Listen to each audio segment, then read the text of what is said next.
Welcome to Wildflower. My name is Romina Rasmussen and I'm the pastry chef at Les Madeleines in Salt Lake City. And today we're going to make a lemon pound cake with supremes in it, and which are little segments of lemon. And this isn't quite a traditional pound cake, but it does have a pound cake texture. So that would normally be a pound of all the ingredients. So I have 4 eggs in my mixer right now.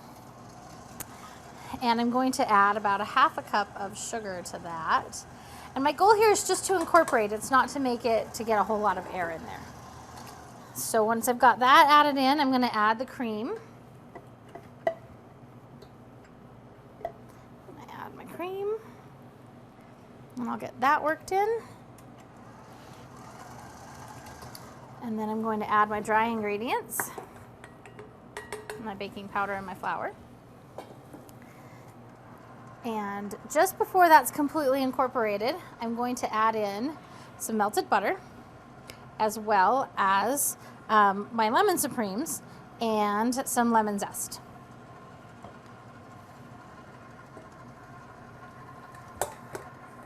And I don't want to wait till everything's completely incorporated before adding the next ingredient, otherwise I risk over mixing my batter and ending up with kind of a tough and chewy cake. So I'm going to add that in there.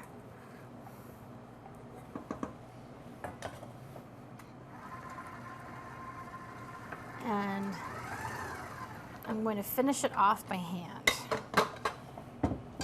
just to make sure that I don't overmix it.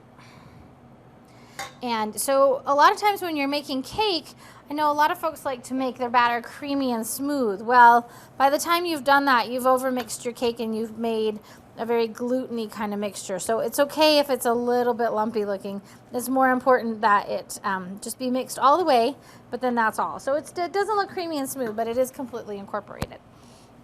So then I'm going to put it in a buttered and floured pan, and I'm going to bake it at 325 for about anywhere from 50 minutes to 60 minutes, depending on your oven. So we'll push that in there.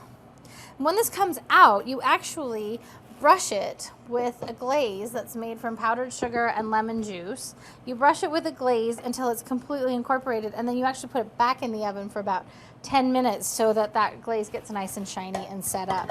But the other thing I wanted to show you is actually how to supreme a lemon. So I've cut both ends off, and then with my serrated knife, I'm just cutting around and taking all of the pith off. And if I miss a spot, I can go back and take that off. And then I'm going to cut as close to the membrane as I can